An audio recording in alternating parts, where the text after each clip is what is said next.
you would tear open the heavens and come down.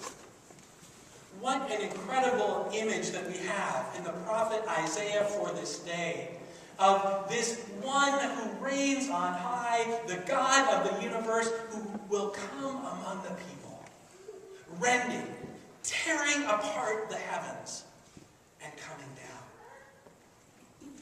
The people wait.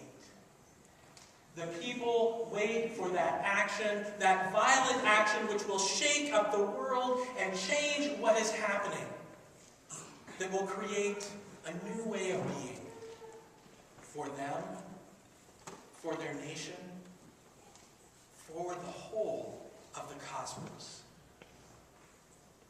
The prophet cries out, "Oh, that you would tear open the heavens and come down." Today, I cannot help but feel there are people in our very midst who are crying out with the prophet, "Oh God, if you would but tear open the heavens and come down." You see, we live in the wake of difficult times, difficult decisions, and difficult topics. And this week, many hearts were broken, longing to at least have some sense of greater understanding, greater communication, greater work for justice, especially when it comes to the topic of race. Feeling that in the midst of what happened in Ferguson, Missouri, what the grand jury did was squelch the conversation, or allow for people to really engage in what the facts are,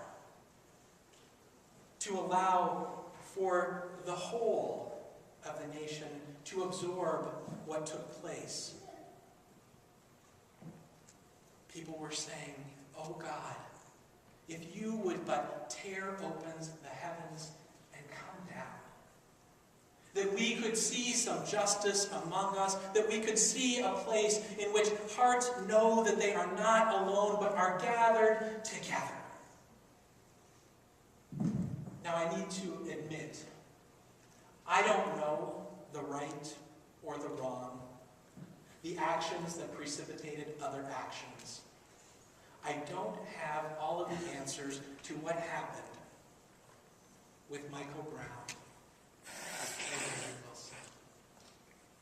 But what I do know is that it is a place in our country where we have not allowed ourselves to really go deeply and talk about the challenging topic of race.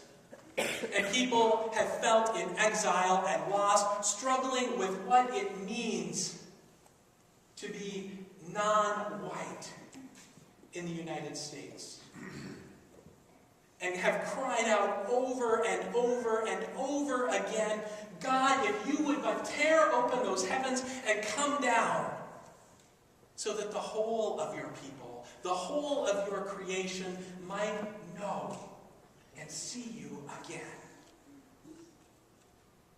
This becomes an incredible witness for us today, lodged in the context of the text from Isaiah. Now, I want to backtrack into this text a little bit because most people would say that there are three parts of Isaiah. That there is the part leading up to Judea and Israel being overrun. The northern kingdom first by the Assyrians, who were lodged at their border, and then both kingdoms by the Babylonians. So prior to that, the prophet is crying out for repentance, for change, for the leaders to take heart with what is happening. Then in the context of 2nd Isaiah, it is the overrunning of Israel and Judea.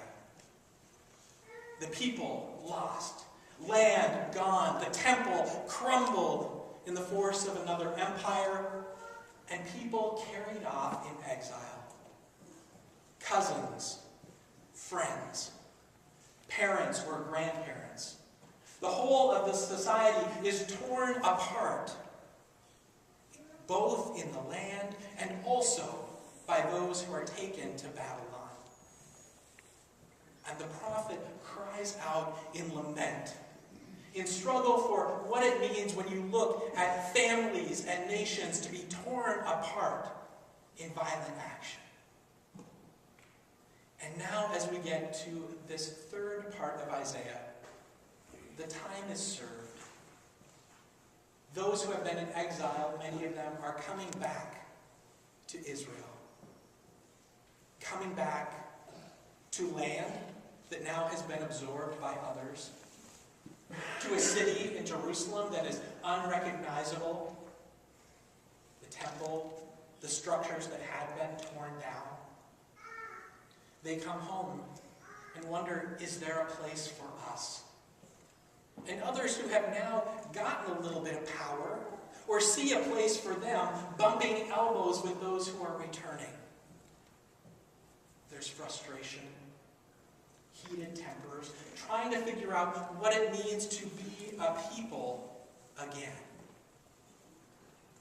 That is the context of Isaiah and is something that is not foreign to us.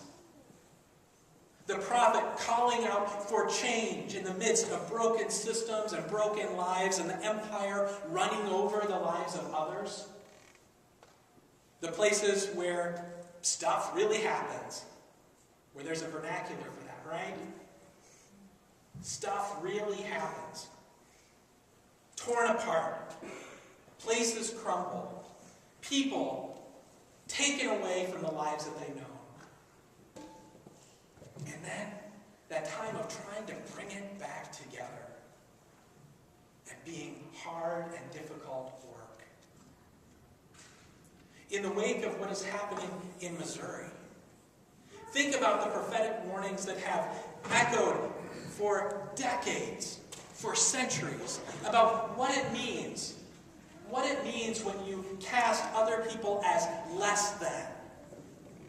What happens when you don't treat one another with respect? When you don't honor one another? When economic systems fail a vast majority of people? The prophet speaks out and calls people to attention.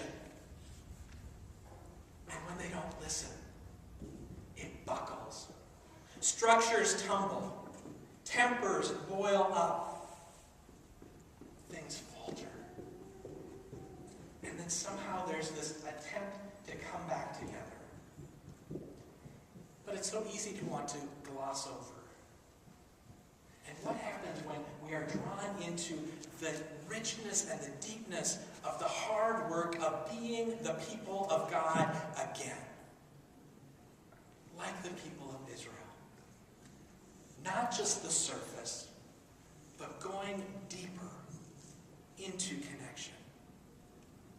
Now, I think that most of us go down the road of the prophet here. The analogy that I use with this text is that there's kind of a little bit of a toddler mentality going on. There's some stomping of the feet, right? If you read this text, the people, the prophet, realize there's been some messing up. But, oh God, because you were angry, we sinned. It's not really my fault. It's because you did this. You were angry with us, God, so then I got really mad. And I stomped my feet, and I made a mess in my room, and I got really mad at my brother and pulled his hair. Or because you hid yourself from us, oh God. Then that's when we really messed up. So you see, it's your fault, not really us. We try to weasel our way out of it at times, to shirk our own responsibility. And it's fun to see that the prophet is just as guilty at this as